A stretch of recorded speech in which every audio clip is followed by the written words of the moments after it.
And if you were monitoring the chat, you will see that the answer to the question about how many listservs there are, the answer is 9. There are 9 listservs. So, if you want to get on any of those listservs, they're based on the committees and the working groups, as well as the main web listservs. So get on, make sure you're on and getting useful information and sharing information with each other. So the next panel will be moderated by Ann Briggs from Pennsylvania. So Ann, go ahead and take over. All right, thanks, Chris.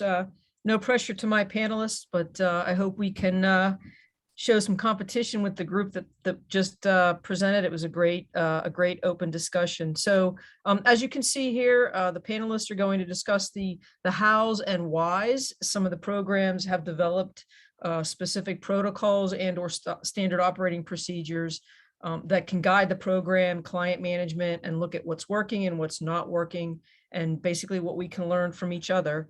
We're going to have the same format as the previous panel discussion, where we're going to ask an individual question of each of our panelists, go through that, and hopefully we have time for questions. We'll play it by ear. So the first question, please. And because we only have one gentleman in the group, we'll show favoritism and go with the gentleman first instead of the ladies. So Jeremy, what protocols does your program use, and how and why were they developed?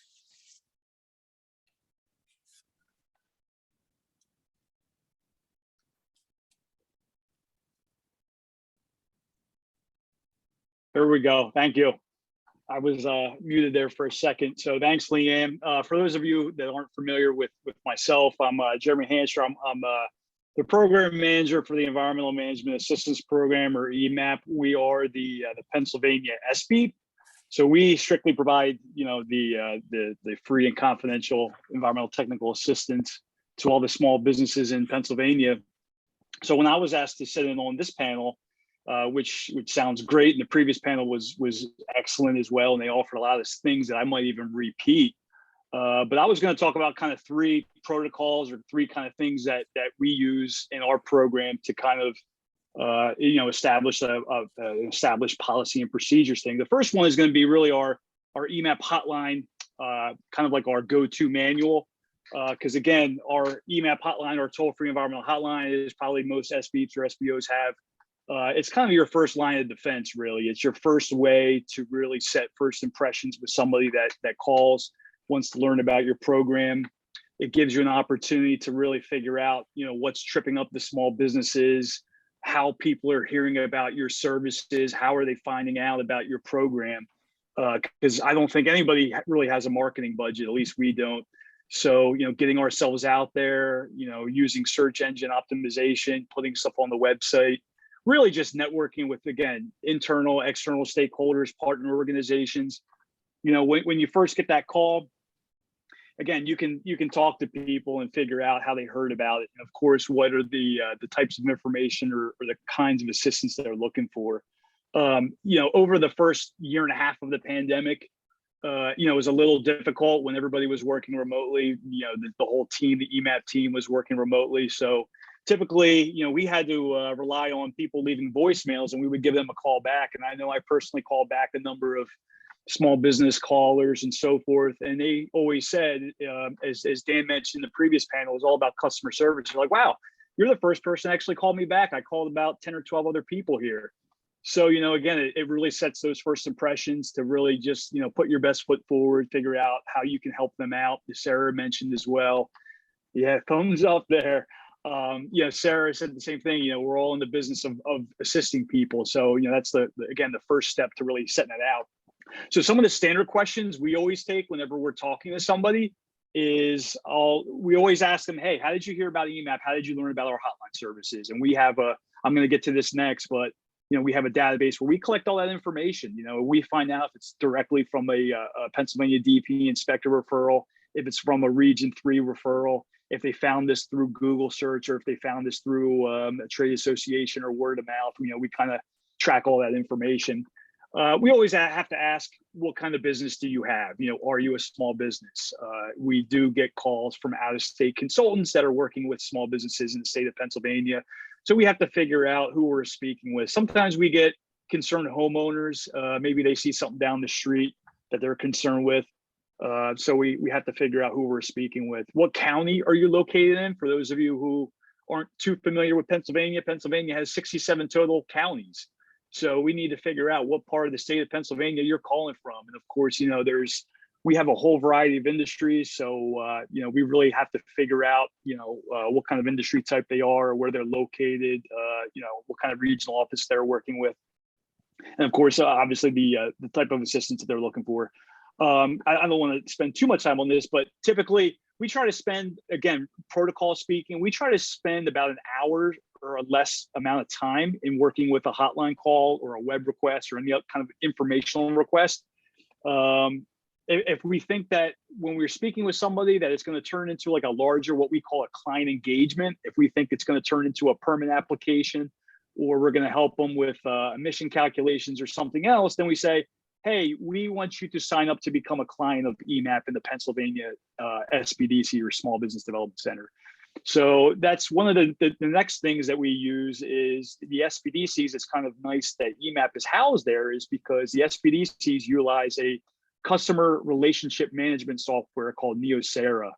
Don't have any screenshots, but I did this during the previous panel. If you quickly Google like Neosera SBDC, it's designed for nonprofits such as the SBDCs to really track, your client time. And that's how we go ahead and track all of our EMAP time assisting small businesses. So we like to what we like to term is the hit by a bus scenario, meaning that if any team member would literally get hit by a bus, the next team member on the EMAP team could literally check their notes in Neosera and say, oh, I know what Leanne was doing. I know what Carrie was doing, or Chuck Haney was doing. I could pick up and just resume right where they left off, and we could figure out what part of the permitting process they were at, or what kind of follow-up information was needed. So again, it's a very useful tool for us. And again, it's been a while, but in terms of protocols, we try to figure out, or we try to keep our time tracked. Again, that's hotline calls, inquiry requests, client stuff as well. So we try to, get that up to date as possible. Again, as a very small program doing 8 million different things, it's kind of difficult it's almost like an online diary. You have to write your diary for the day of how many businesses you work with. So, sometimes it can be a pain. Sometimes you don't want to write in your Neosera diary and, just do data management stuff. But, I think we typically say, in a week's worth of time, if you can record all your stuff, that would be wonderful. So at the end of the fiscal quarter or the calendar quarter or the end of the year reports, I go in there, start running reports, and that's kind of how we spit out the outputs or the milestones or the various client successes that we have.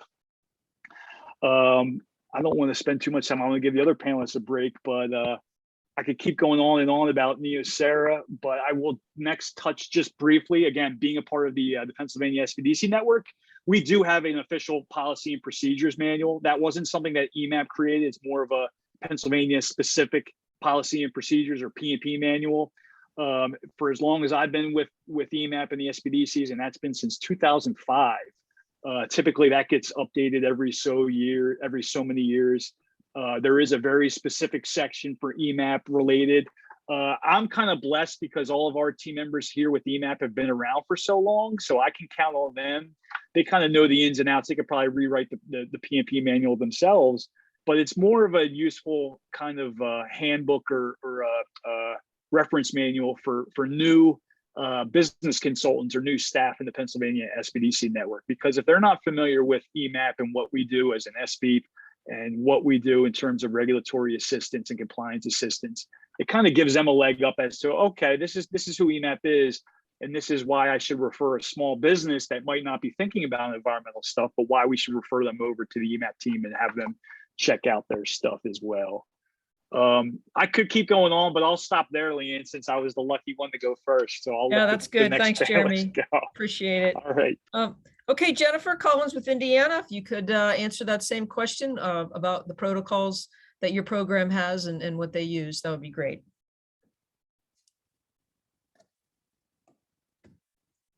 Thanks, Leanne. Well, here in Indiana, we have several different protocols, and one of them I wanted to mention today that I'm not sure that any other state has, or maybe I'm unaware that any other state has, is our quality assurance guarantee. And some people may cringe when they hear that on the other side of the screen here. And this was developed in our state to help companies feel more assured that the information that we're providing to them is accurate and will move them in the right direction when they use our services. So we often have, we have a dedicated web page to this quality assurance guarantee, and we do mention it when we do site visits, specifically related to site visits. When we have been provided opportunity to go on site, we document all of the things that we have seen on the site and what our findings were as far as any regulatory areas that they need to improve on. And in a letter back to the company, we provide this quality assurance guarantee. That guarantee is it's formally adopted by our agency as a non-rule policy. And we have the language in there allows for a company, if they have used our services and they end up being found in violation of some area that we have assisted them with, they can use the letter that we provide them and offer that to the compliance inspector and provide the details of what we assisted with. So that program office then comes to us to talk to us about what exactly did we tell them on the site visit, what did we look at, all of the specifics. And then if we had advised them incorrectly, they then will have the gravity portion of any violation letter or penalty waived if they relied on our information. Now, it does take a little bit more research in between the two program areas to make sure that it was specifically addressing the specific item that they had requested, that they did not provide us any false information at the time that we were assisting them. And all of this, you can find our quality assurance guarantee on our website if you're curious about it. And I can put the link in the chat in a minute if you'd like to see that. And so that's an interesting way of allowing people to feel a little bit more comfortable in using our services here in Indiana. The other thing that I wanted to mention as far as a protocol that we use is we have a new system in place, and it ties in with the quality assurance guarantee. We have a CTAP customer relations management software that we just developed in Microsoft Dynamics. And this allows us to track all that information that we did provide to those companies. It also links us to a portal on the website. And so that our customers can insert their questions into this portal. That's a secure portal for them, and it directs information to us. And so we have a set of questions that our customers are asked in that portal. And what we have done internally is provide a little bit more training on that for our CTAP staff. We provided customer service training to make sure that we were all comfortable with the information that we were collecting from the businesses, and just the way that we were saying the questions was a little bit different than what we had been doing in the past. So just to get the information quickly and in a way that wasn't so cumbersome with the customer. So we also prepared some videos to go along with that. So they're about on average, 2 to 5 minutes long for the internal staff person to understand how to move a case through the system. And I think that those have been really helpful over the last year. I know one of my staff who's on here today, he relies on those very much to make sure that he's doing his entry appropriately. And so anytime we have any questions on the process or the protocol with that, we're able to reference a specific portion of that. And I must also say thanks to Andrew Dryden, who's on here as well, for recording those videos. But so I think that those internal protocols have helped us in managing this new CRM with our clients. And I guess the third thing that I wanted to mention today is also our self-disclosure and environmental audit policy that we have in place, which allows for companies to do if they find an area where they're non-compliant. And I think that some other states have this similar type of policy. I think we did a survey a couple of years ago asking who has it in place. And we are one of the states that has a policy where the company can self-disclose any violations that they've found. And we do a review to meet the criteria, initial criteria, whether it meets our policy or not. And then we send it on to the program areas. So they can avoid that gravity penalty in certain circumstances if they have done a self audit and then self-disclosed. And we are part of those self audits. We are one of the ways that they can conduct a self audit. So we do offer that when we provide those on-site visits. Thanks, Jennifer. A lot of good information there, which is very different from PA. I mean, being the regulatory agency versus not. So, okay, next I'll pass on to Nancy Larson with Kansas. Same question. Talk about your protocols and your program, what you use, and how they were developed. Okay, thanks, Leanne, for organizing us here.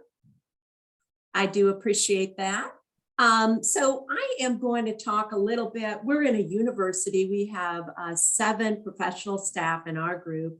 And so we do have some standard operating procedures or protocols that we've developed. Each of them is documented. It's about 1 page long. And probably one of the most important ones is that technical assistance. And it guides both our receptionists as well as our specialists. We call our professional staff our specialists, in how to handle technical assistance calls, how to refer them, and then we document them in a database. And as I chatted, our database does not capture edit effort. So I'm really interested in some of the software that was mentioned today. But this group, when we met before in planning this panel, they asked me if I would talk a little bit about some internal project and time management structures. So we vary this up a little bit. And so internally, we manage a lot of different projects, because not only are we SBEEP, but we also manage the Kansas Pollution Prevention Program. And along with that, we have some other grants in addition to managing the National SBEEP website. And so as specialists, we all work together to determine who is going to be a project lead on what different project. And each project lead then has a person we call the second. They're the ones who will double check information. They're the ones who will help, who will assist on making sure that deliverable gets done. And this goes beyond that technical assistance, right? And so internally, so that we can manage our time and our projects and get everything done, because most of it needs to be done in a state fiscal year timeframe. We do, as a group, each person takes the first 15 minutes of their Monday or the first day that they're at work, and they look at their calendars, their schedules, what they need to get done, their goals, and they put together what we call activities. And it's just a one pager. It takes just a few minutes, but what it helps them do is really focus in on what do I need to get done this week. And as part of that activity, just below the current week's activity, we cut and paste last week's activities and we put them below that. And then we indicate what was the status. Maybe we didn't even get it started. Maybe it's 80% done and we need to put it on this week so that we get it started. But those activities also help us keep a record. So when we go do quarterly reports, we're able to go back and go, okay, that's about the time frame that we were working on, and that's how much effort we were putting into that particular project, so that we can document it to our funders, because our group is 100% soft funded. We don't get any money from the university, or very little support from the university. But it's our to-do list as well. So that's activities. That's really the basics that help guide our project management. We also use Outlook calendars. I'm sure a lot of you do that. You know that through the National SV Communications, what we've done is we've set up those calendar invites for your different subcommittees that you serve on, for different trainings, this training, other meetings. And so then that goes right to your Outlook calendar. But internally, instead of sending emails that say, hey, can we meet about this, at this time, or here are the open times? Internally, we just say, if it's not on your calendar, that's an open period of time. So everyone in our group has really gotten good about blocking out time when they need to, or using calendars just to set meetings. That cuts down definitely on emails. We have weekly or bi-weekly meetings that we do as an all staff. And a few years ago, we went through an exercise as part of one of our retreats of reading the book called Death by Meeting. I don't know if anyone's ever read that book, but it gave us kind of a framework, which we did tweak to meet our needs. And one of the key things we took out of that is that in meetings, we don't strategize, because we work on different projects. We set separate strategic meetings up. So there may only be 3 of the 7 people who really need to strategize on a project. Sometimes we want everyone's input, but for the most part, we try not to get into the weeds during our weekly or bi-weekly meeting. We set up what we call strategic meetings. We do annual work plans each August. Our work plans are due. I'm the director, so they're due to me. And then we go over them, myself and the specialist, and then we use those during what we call our quarterly roll and goal. That's where we just meet for a check-in, kind of go through the projects and find out, gosh, do I need help? Am I going to have an open period where maybe I could help someone else? So that is really, really important. And then, as I mentioned, we try to use those standard operating procedures. This morning I was counting them up. I think we've got about 15 of them. Some are real program specific. We've decided that's a good way to do things, but other ones are real general for our hotline or technical assistance.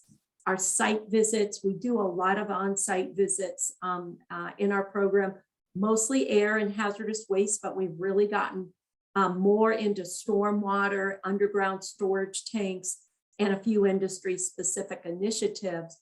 But in our site visits, one of the things that we do is we have a standardized template for our site visit report.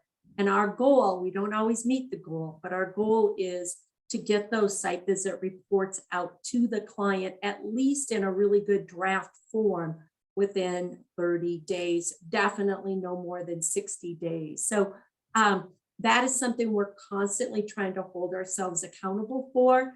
And our procedure on that is that whoever the specialist is in that area. So if I'm doing a air quality site visit, then the air quality person in our group who also specializes in air quality is the one who reviews my report to make sure that I've got it technically sound. It goes through an AP editor then too.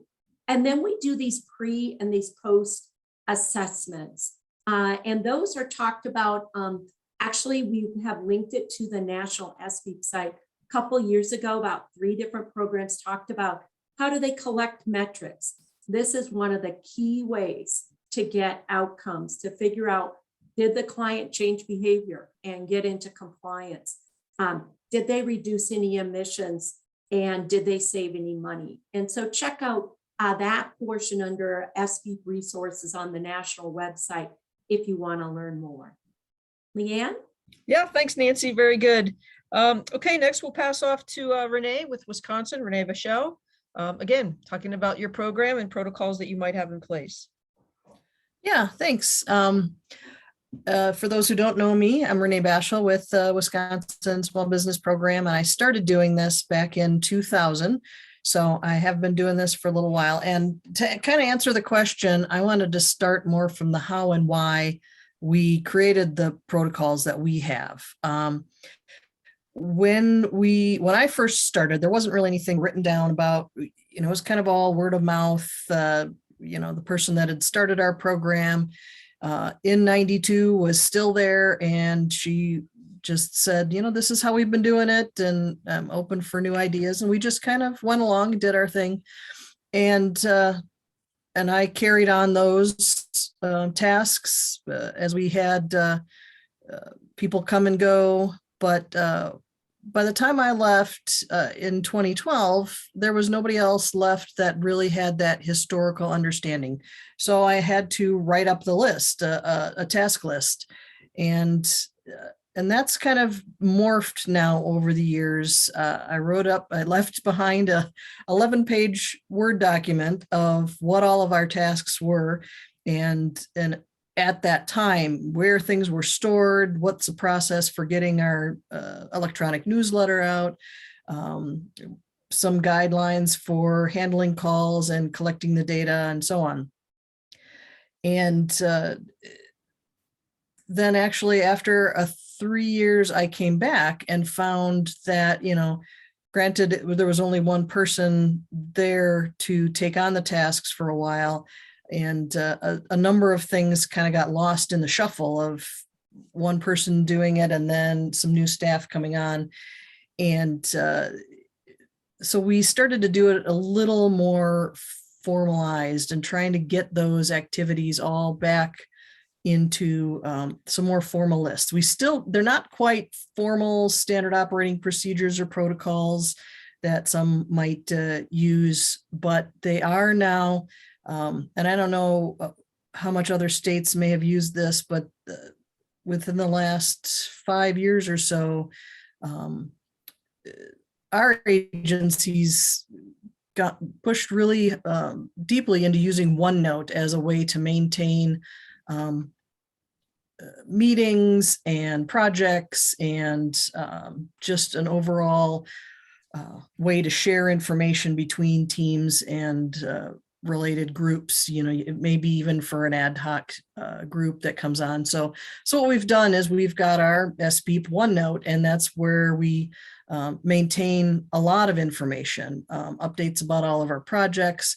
But the key piece is, if you think of, I'm looking at my OneNote right now, and it's kind of like this electronic file cabinet for me. And so my file tab that says SB tasks has then got a list of all the different activities that we might be tasked to complete, whether it's our handling calls and emails, whether it's dealing with our CAP, writing our newsletter, writing our fact sheets. Each one of these different activities has its own separate file within that bigger file tab. And, everything's written out so that if the person that normally does that activity is no longer around, somebody else can pick up that task. And and part of the thing that we've been learning with this is just keeping it updated and keeping it, each person is getting assigned certain tasks and they're responsible for keeping that updated. Even down to how do we figure out our Google Analytics? That's kind of an interesting one to have to write down, but it changes all the time. So we've even got that written out. I think that was the main thing I wanted to mention on this part, because I know other people have commented in the past. It was an 11-page Word document that we've now broken down into more simple and easily maintained files, if you will, on our OneNote page. Okay, super. Thanks, Renee. Appreciate it. And if you want, we can take the same serpentine format if you want to talk about the next question in terms of, what the challenges are to keeping those protocols and operating procedures up to date and in use. Are you starting from the beginning? You're going to go backwards now. I'll go back to you, Renee. We'll take Okay. it backwards. All right, because I did kind of start talking about that, and that's Exactly. one of the thing that I learned. My lesson was when I did come back after being gone and having seen that some of the activities weren't carried on, there's a message there about how much detail or how little detail you've put into that description of the task to help somebody else carry it on. And so trying to figure out how to improve those activity lists to make it easy for somebody else to pick up. One of the things that we've talked about at other trainings in past years is our contact database that we have, and it's an Access database, and not a lot of people are familiar with Access databases. That gets because that's so complicated, it really needs to be clearly spelled out about how you enter the data into that. And then as we had a new person come in with Jennifer starting just a few years ago, getting that fresh set of eyes on, are these instructions even enough to help her learn the process? And so we've improved those even more since then. So that's always a good test. Get new people in to take a look at it, or have somebody else read through it that might not be part of your program, but just see if it's something that they can pick up and learn. Some other challenges are, as you've spread out tasks between staff, reminding everybody to keep those tasks up to date and current. And, a lot of our electronic storage changes over the years. And so making sure that if you've written out, all right, the main documents for this task, templates for our fact sheets, they're stored in X file folder on one of our file services. Well, as that changes, you got to make sure your tasks are updated. And so keeping things like that current, it's not something that you can do every 5 years. You've got to do it every 6 months or less, and just to keep those all available in case, as Jeremy said, somebody gets hit by a bus. You've got to have it as current as possible so that you don't have that gap in information. And there's always room for improvement. So you might as well just keep looking for new ways to keep things updated and current. Yeah, That's for all. sure. Thanks, Renee. Okay, Nancy, we'll head back to you now. All right, challenges. Well, the theme is continuous improvement process, right? So our team hears me talk about that, each other. We all always say that to each other, because there's always a better way to do it. And so we constantly look at that, but we do have to remind ourselves of a couple of things, right? And one is, remember those activities I talked about. One of the reasons we say let's do it the first thing on Monday morning is because all of a sudden you get pulled in a different direction when you start getting on your email, and you get sucked into your email. Do we all know how that goes? And all of a sudden it's 11 a.m. instead of 8 a.m., right? And so, and then the next thing we know, we didn't prioritize our week, or we totally forget about it till the next day. So that happens, but everybody does work on that because it really only takes like 15 minutes, and then it helps you order your day. But when it comes to our SOPs, what we try to do, it's kind of like banging our head on the wall sometimes, because I think it's painful, or because I guess I have to ask everybody to do it, so I feel bad. But is we go over our SOPs for the most part, at least every 1 to 2 years. During in the summer, we do a 2-day retreat where about a day is spent doing business, and the other day is kind of spent doing more of like some kind of learning field trip. And so we will go over those SOPs, or someone will volunteer to say, hey, I'll take a look at that SOP, and then I'll make recommendations to the group. So that is something that we need to do, and that is a challenge for us to make time to do it. And then questions do come up on certain documents, and we always want to make sure that we're referring back, what did the SOP say to do? So when we got this question, hey, let's check and see what we said we were going to do in this case. And so it's reminding each other of that, and also doing that good technical review of a document. Okay, thanks, Nancy. Appreciate it. Jennifer, you're up.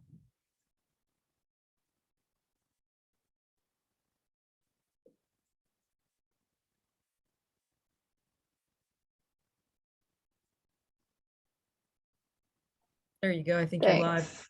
Yeah, thank you. So some of the challenges to keeping these things going, that basically the quality assurance guarantee, one of the biggest hurdles is that we have so many new program staff in our other portions of the agency that a lot of times the knowledge about this will fade away within the program offices. So we currently, actually this year, are planning to do some educational meetings with the other program offices to make sure that they know about this policy and some of our other things going on with our program. So that's one piece. The other piece with it is we do have a reference to because it's a non-rule policy, we have a reference in the document that needs to be taken out and I guess go back through the board. So it's a little bit more cumbersome than just updating an internal document SOP related to this one policy. Now with the CRM, the data management software, we have been in the process. So over the past 2 years, we've developed our system, and we started on an SOP for it. And then our IS group said, whoa, wait a minute, we've got an issue here on the back side, and we need to go through a rebuild. Because they cannot do reporting out of our system, which was one of the biggest reasons we developed it in the first place. So we found a glitch in the background that has a couple fields that are extra fields. So we are doing a rebuild, and now so the SOP, we didn't want to get ahead of ourselves in developing an SOP for the system that we're currently using until we get into the rebuilt system. So we are still operating based on those videos that we created and the training that we received throughout the initial rollout of the program. And let's see, the self-disclosure environmental audit policy hasn't changed much, but we do have a challenge there with the volume of self audits that are coming in. And we have one staff person who reviews those, and she does try to keep them prioritized within all of the other work that she does. But I know sometimes they can, pile up on her. So she's having to, take time away from technical assistance to go through the initial reviews of those self-disclosures. So it does become a time crunch for those, and sometimes people don't follow the policy, go figure, to a T. So we have to walk them through the whole policy. Okay, thanks, Jennifer. All right, Jeremy. I'll be quick on this one because I think we have one more question. We're starting to run out of time. So Jennifer just said it. The biggest challenge is time. How much time and how much effort do you want to put into keeping these P&Ps or protocols updated? I mean, we all are spending time doing compliance assistance for small businesses, doing outreach, attending meetings, calls, staying up to date on regulations or proposed rulemaking. So, there's a lot of time that needs to be spread all around. And, all these programs across the states all have varying degrees of FTEs or PTEs, et cetera, et cetera. So how much time do you want to put into it?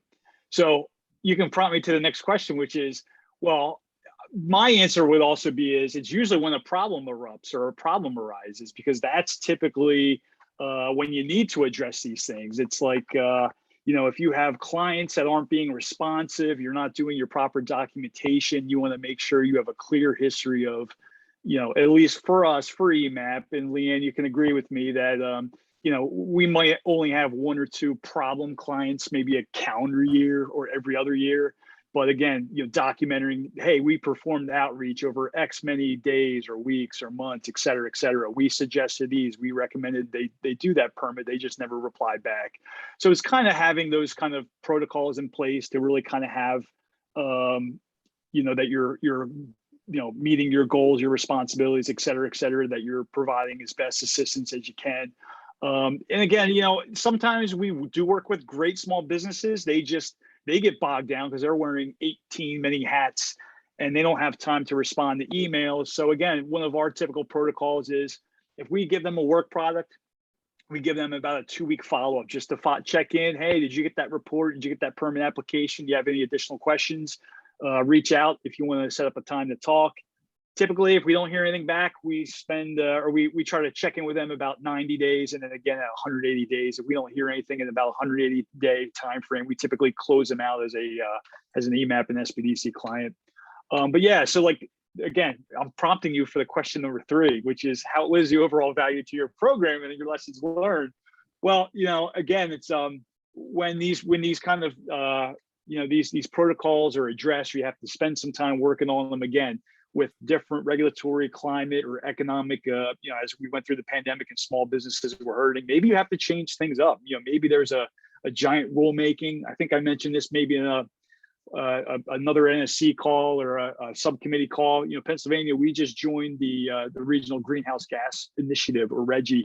So there's the carbon dioxide budget trading program that's going to be on the list. It's mostly for Title V sources, but again, there might be some incentive programs available for small businesses. So again, as new rulemakings happen in your state, you might have to flex a little bit or bend with the times and change with things. One thing that happened with us back in 2020 was, again, we assist for-profit small businesses, but the state had updated their air quality permit fees for the first time in almost 20 years, and it took a lot of people off guard. And what we found was that we started getting a lot of requests, both through our toll-free environmental hotline and through web requests.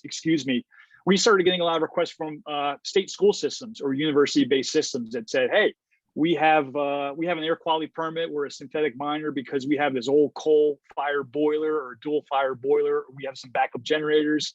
What can we do about this? It's sticker shock and stuff like that." So the EMAP team, we kind of took it upon ourselves to say, hey, we can't spend a whole lot of time because they're not for-profit small businesses, and that's not our ideal clientele. But again, we like what we do. We don't want to turn anybody away. So we offered to assist them as best as we could with, as much time as we could, so we couldn't take away from our kind of core small business clientele. So I'll stop there and let you move on to the next one. Yeah, thanks, Jeremy. We've got about 5 minutes here to finish up on this last question in terms of the overall value of your program and lessons learned. So I'll pass the wand to Jennifer, please.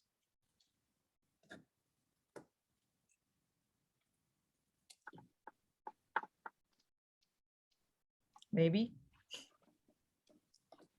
If you mute yourself, you have to let the host There you unmute go. you. You're good. Thank you. So the overall value to our program from these, from the quality assurance guarantee, I think I mentioned earlier, is just that there's a sense of security in working with us.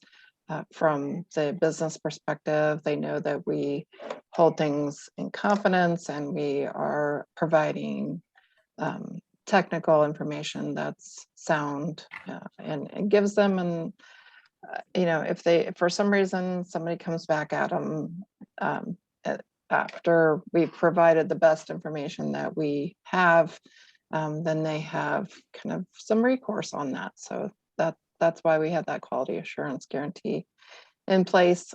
The other CRM information, I think that sets having a protocol in place for the entry of the data is very critical, and it allows us to make sure that the data going in is clearly what we need going in, not erroneous values, and that so that we can get the outcomes and the information on the back end when it's stored in the system.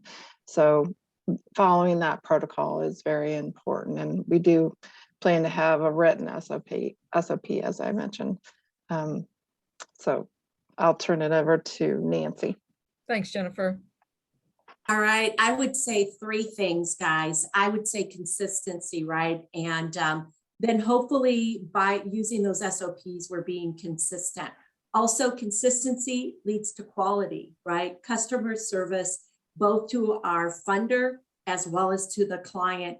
And then the third thing has to do with our technical assistance, which is the bread and butter of our service. What are we doing for our clients, which is also serving the environment and our funder or regulator. And when we do our evaluations, we get really good feedback. Some of it feedback that, oh gosh, I need to do better in this area. I didn't help this client. I need to follow up with them. But more times than not, we get great feedback that really gives people a boost in the arm. This is why I'm doing this. I'm helping these small businesses. And then we see environmental outcomes from it. So consistency, quality, and feedback. Thanks, Nancy. Okay, Renee, close us out. All right. I have my own 3 points that I want to talk about with what I see as the value to our program. Having these written up task lists, I think will help provide some buy-in from management down the road. They know we've got these tasks written up. These are our core functions. And even if you want to look to make changes in the program, there's that historical understanding of what the program has done and why. And that explaining why each of these functions are critical to our program also shows the value to new staff. As they come in, they understand the why, and they're more likely to adopt those practices instead of maybe trying to adopt something that might be maybe easier in their view because they don't understand the use of a particular tool. Like I mentioned, our access database. And that's a critical piece, is that if that database doesn't get used because we've got all of those key pieces that we want to track and report out data on, you're not reporting out on the full value of your program when you share that internally within your agency or even farther beyond your agency. So I think you need to be able to tell that story. And I think that's what having your tasks written up completely and detailed can help you show that value throughout. That's it. All right, super, thanks. I don't think we had too many questions, or some people were talking amongst themselves during the chat. So I will turn it over to Chris Lynch, and thank you all again for your in-depth discussion on those questions. It's much appreciated. Yeah, well, thank you very much, Leanne, and thanks to Renee and Nancy, Jennifer, and Jeremy.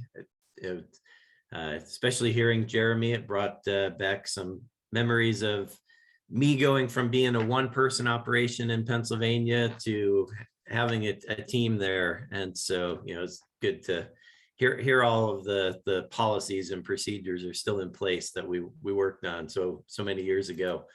So just in terms of wrapping things up, I hope everybody got a lot out of the panels today. I think, and also Josh's discussion. I think that, we accomplished our goal of hearing a lot about nuts and bolts of operating programs. I know I took a bunch of notes and things that I want to incorporate here in